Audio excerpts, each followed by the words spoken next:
Well, the last couple of weeks have not been fun, but I am feeling much better now. So welcome to my minivan home here. My name is Scott. And yes, I actually got so ill that I, just out of an abundance of caution, I decided to check myself into the ER. Of course, that can mean many things.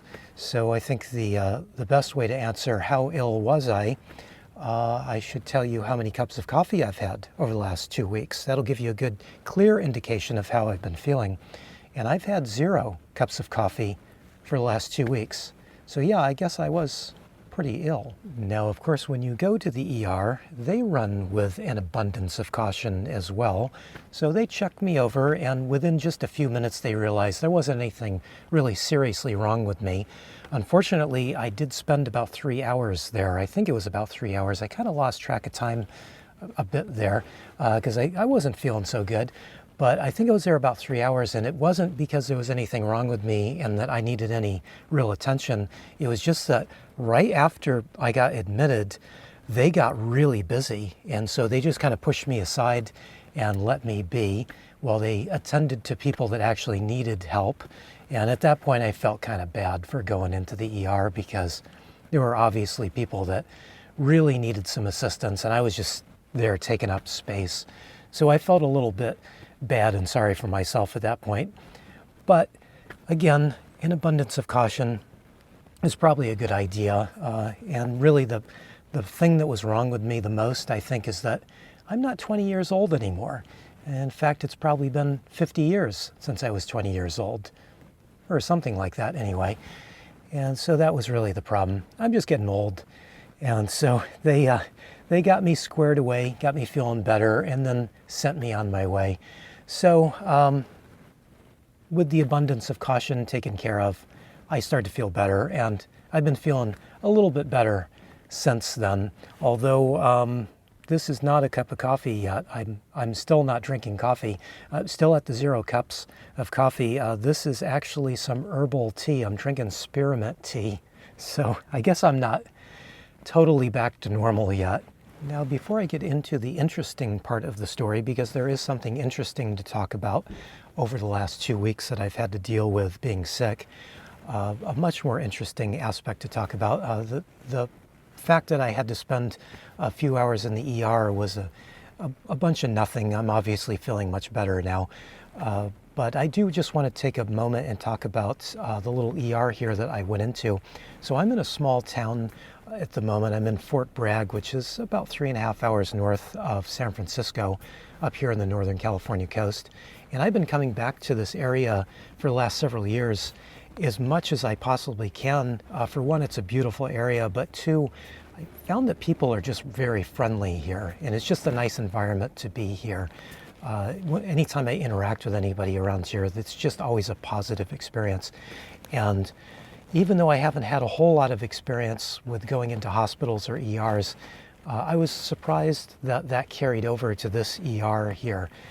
There's just one little hospital here in this small town, and so I really wasn't sure what to expect when I went in. But everybody was very nice, just the same as everybody is around town. Just to kind of emphasize how nice everybody is, the lady that signed me in from the front desk actually came back and checked in on me when I was just sitting in the bed waiting for the doctors and nurses to finish up with the people that actually needed some attention and to come back and to get me squared away and to get me out of there. So that was a nice little surprise there. I can't imagine a big city ER, somebody doing that. So I just want to just give a little shout out to this ER here, this hospital here. Everybody's super friendly. Everybody was super kind and nice. And of course, that is just what I have come to expect from this little town over the years that I have been coming back here. So let's talk about the more interesting aspect here. Since I was ill for about 2 weeks, I really didn't get to move around too much. How comfortable was I, being that I live out of a minivan? And this is a question that comes up quite often. People feel sorry for me that I live out of a minivan. They think that I might be more comfortable if I lived out of a larger van. So since I was sick, they're probably going to be thinking that even more. since they're probably thinking, maybe I need more space when I'm sick.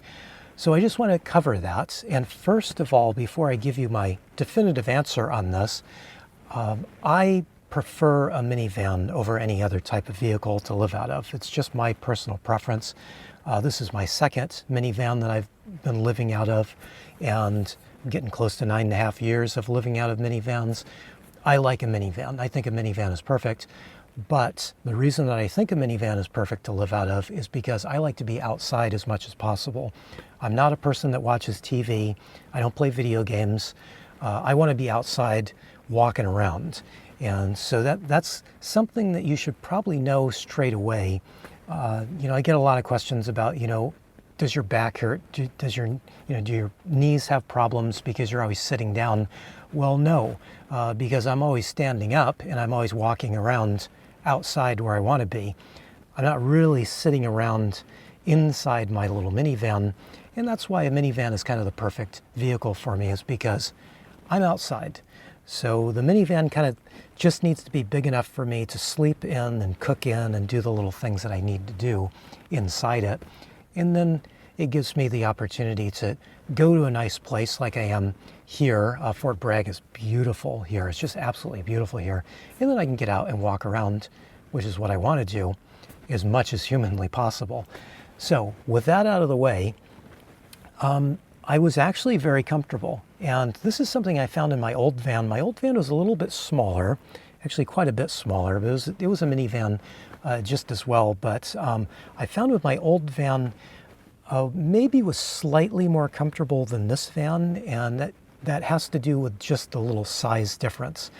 With this van, I did have to kind of get up out of bed to, say, turn my lights on or turn my fans on or off. Where my old van, I didn't have to do that. Everything was kind of within arm's reach. So if I was sick in the old van, which I was several times, I lived in that old van almost 9 years, I found that it was actually slightly more comfortable in a lot of ways, because I could access everything straight from bed. I didn't have to sit up. I didn't have to move out of bed. So this van was a little bit different. I had to kind of get up to turn my light on, which was kind of annoying. But other than that, I did notice a few things that I think need a little bit of attention. And the big one, probably the big issue, was ventilation. So ventilation is one of those things that I don't think people take seriously enough when they build out a camper van. And that includes professionally built camper vans and RVs. I don't think that most vans and RVs have good enough ventilation. And I'm judging this on my previous van, since I had a van before. I had the ventilation system a little bit different than I had with this van, although I should just point out that I'm still in the building stages of this van, and so what I'm talking about here is what I'm going to use to continue on with the building and maybe change a few things up. So I didn't have really good enough ventilation, and I think it's fair to say that when we're sick, we kind of need to be a little more comfortable, and so having a little bit of extra ventilation at times was important. There was also times that I got a little bit chilly and needed to close down the fans and close down the extra ventilation that I had going on. And so I was a little bit annoyed with how this van's ventilation system is working compared to my last van. So the big difference is that my last van, I had a full-size RV vent fan right here in the roof, where this van I've got these two little vent fans, and so they don't move quite as much air since they're two little fans instead of one big fan. The other thing is, in my old van I had a floor vent, a kind of sizable floor vent, where this van I've got a number of smaller floor vents, but some of them are kind of covered up and they're not, they just don't flow as much air as that old floor vent that I had in the old van. So I think that there's definitely some improvement that I need to work on. Now, I did find a little workaround here because I had to. I didn't have a choice. I did open my side door, my sliding door. I would just open it a couple of inches, and that would usually be sufficient. But we did have one hot day, and I'm saying hot in kind of quotation marks because it was 70 degrees. That was the hottest weather that I got that I had to deal with here, and that's part of the reason why I like Fort Bragg here so much is that 70 degrees is actually a hot day for the summertime. In fact, that hot day was the day that I had to go out to the store and buy more water and buy a little more food. And I kept chuckling because everybody around town was complaining about it being so hot. And when is this heat wave going to go away? And we had one day of 70 degrees. So just to give you an idea, it's cool here and cool most of the year. So that's what I normally try to do. I try to move to a place that is cooler. Since I'm mobile, I live out of a van, I can do that most of the time. But of course, being that I was just stuck in bed for a couple of weeks there straight, I just had to kind of work with what I had. And I'm realizing that I do need to make some adjustments with this van. One of the other things that I had to do was I did have to crack the back hatch. And this was a big annoyance for me because I can't open the hatch from the inside of the van. I had to get up, put my shoes on, walk around to the outside and open it. And then I also found that I couldn't close the hatch from the inside. For some reason, it doesn't like to latch properly from the inside. Now, I think I could probably fix that quite easily with just a handle so I can give it a little pull and get a little pressure on it and get it latched well from the inside. But I don't know if there's a solution to opening it from the inside, but that is something I'm going to kind of look at. But what I did was I would just open it and I'd put a bottle between the frame of the van and the back hatch, and that gave me like a 3 or 4 inch gap around the back hatch, and that gave me plenty of air movement. So even on that hot 70-degree day, I was still really comfortable. In fact, I got a little chilly at times, and so I did have to do that. Put my shoes on, get out, close the door, or get out, open the door a few times on that day. So that's the reason I'm saying definitely need to put a little more effort into my ventilation system, and I think that everybody probably should. I don't think that these vent fans that I'm using here are necessarily that bad. I think that I just need more of them, maybe more floor vents, but that's something I'll look into over the next few weeks here. Now, the next item that I think might need some attention is my water storage. So I have a 7-gallon RV water tank down here that is under my sink. And 7 gallons is obviously a lot of water. In fact, that's the same amount of water that I was able to hold in my old van. So it's not been a big difference there. But in this case, I was parked for several days at a time because I just didn't have the energy to get up and move anywhere.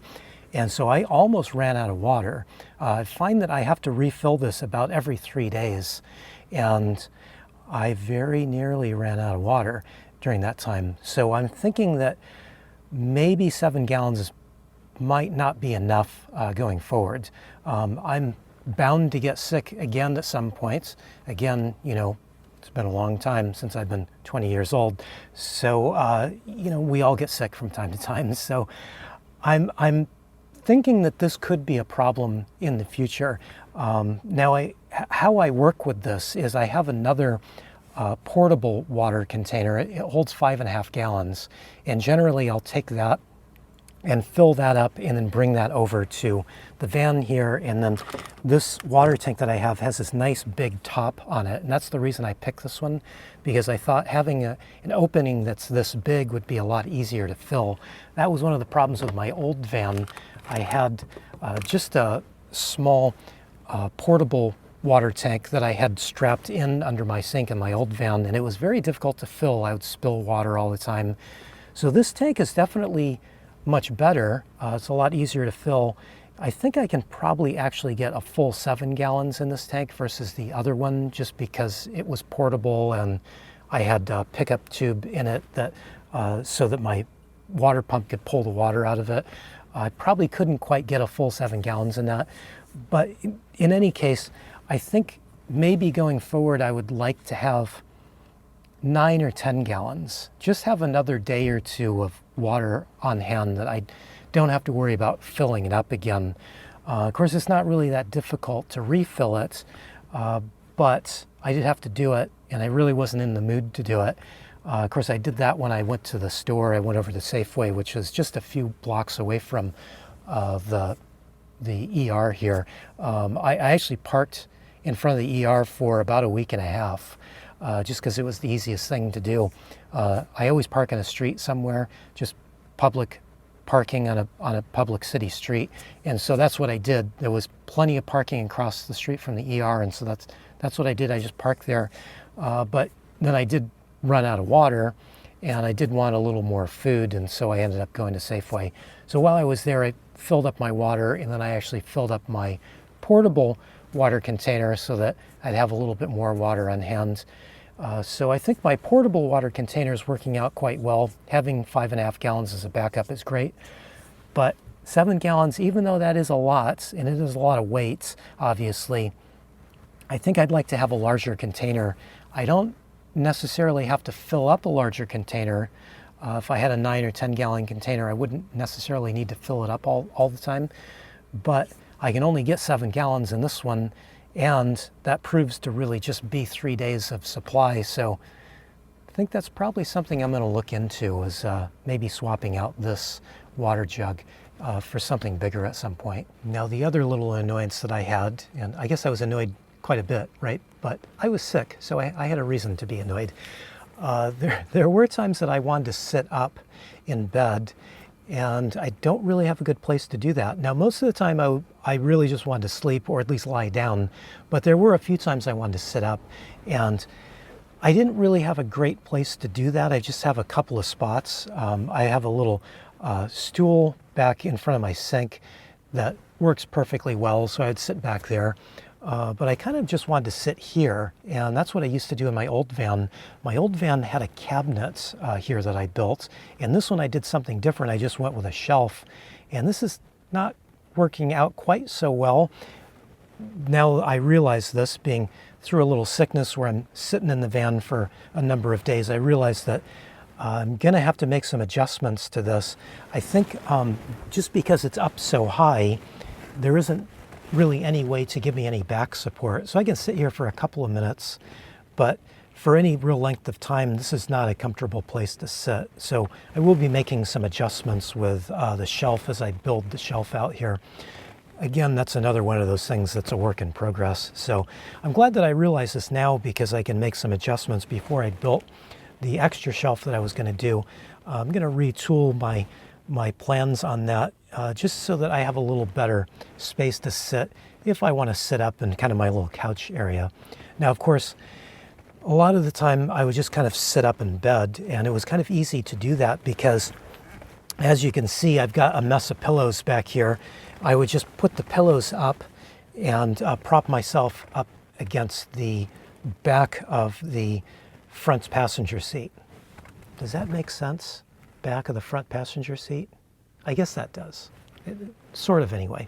But I mention this because, one, I found it very comfortable to do that. So the back of the seat is padded, and I can put my pillows and make it very comfortable. So I did do most of the sitting up that I did. I would just put myself back there and rest against the back of the passenger seat. But this kind of reminded me that lately, I've had a number of people tell me that I should remove my passenger seat and use that for extra storage space in some way, which doesn't make a whole lot of sense to me, but I guess I'm thinking about this more in terms of giving friends and family a ride. What am I supposed to do going forward? If I remove the seats, am I supposed to just tell my friends and family, too bad, can't give you a ride, call an Uber? I would just prefer to leave the seat in, because I use it enough, giving people a ride now and then, that it's useful. But with this situation, I realized there's another reason I need to keep that seat in there, is because it's a nice backrest if I do happen to be sitting in my van, which, again, not something I really want to do. I'd rather be outside walking around, but of course, we all get sick every once in a while. So it's another reason why I want to keep that front passenger seat. Now, it wasn't all bad news. I actually found something that worked very well, and I'm very happy to report on here, and that is this light. Now, I installed this light a few months back, and it's meant for RVs. It had a few features that I liked. For one, the light is dimmable, so I like that. I can kind of get it set to a perfect amount of light output for my little space back here. But it also has a feature that I really haven't been utilizing, but I found is a perfect feature for when you're sick, and that is it has a red light. So if you turn the light on by holding the button when it's off, it turns this red light on. Now this red light is not dimmable, but it's a pretty low setting, and what I found it worked great for was getting up in the middle of the night. Now, I generally never get up in the middle of the night for anything. I don't get up to go to the bathroom. I don't get up for anything at all. I usually just sleep through the night, no problem whatsoever. But I was noticing that I had to get up quite a bit more. Being that I was sick, I did have to get up and use the toilet a few times. I got up to get a snack a little bit because I wasn't eating a whole lot for the last couple of weeks. So I would be up and moving around and maybe doing something that I normally don't need lights on for, but I needed to maybe have some lights on. Maybe I was slicing some cheese up to snack on some cheese or something. So to make sure I wasn't chopping me, I was chopping the cheese, I was turning this light on. And then one night I remembered that it had this red light function.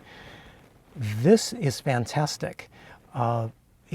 It is just bright enough to be able to allow you to see what you're doing, but because it's a red light, it didn't wake me up, and I could just fall back asleep again once I was done doing whatever I needed to do. So I have not really utilized this feature on this light, but now I realize it's a really great feature, although, I mean, I guess if I'm not sick, I probably won't really use this too often in the middle of the night because I just don't ever get up. But it's a fantastic feature, and in fact, it's so good, I can recommend it to anybody, even if you don't live in a van. If you're somebody that gets up, lives in a house and gets up in the middle of the night to do something, get yourself a red light bulb.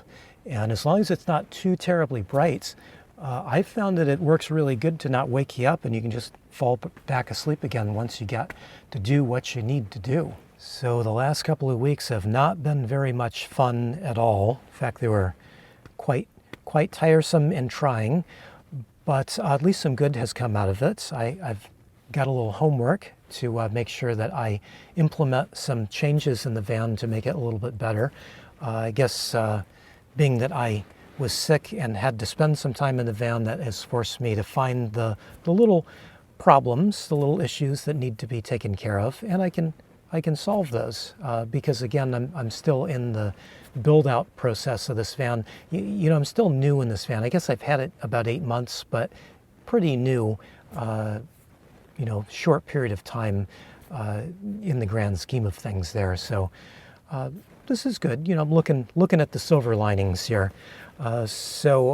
Anyway, I just want to reinforce too that the van really was fairly comfortable, all things considered. I mean, I wasn't feeling so good for a while there, but as far as the van working well, it really did, and I was pretty comfortable with most everything. It's actually pretty nice having a small space when you're sick.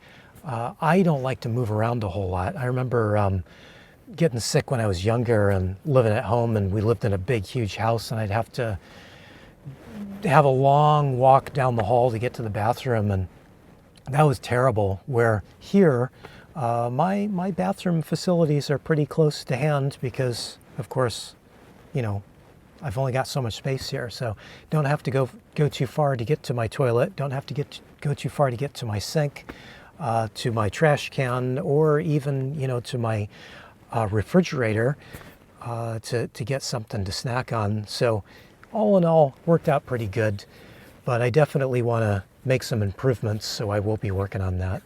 So anyway, hopefully you found some kind of usefulness out of this if you live in a van, or even if you live in a house. I do think utilizing those red lights at night, definitely something that I would encourage you to try out if you are the kind of person that has to get up in the middle of the night for some odd reason. So anyway, I guess that's about it. I'm getting tired because I'm not back to full speed yet. I'm probably about 80% at the moment, so getting a little bit tired. So I think I'll call it quits here. And thanks for hanging out with me. Thanks for watching. I do really appreciate it.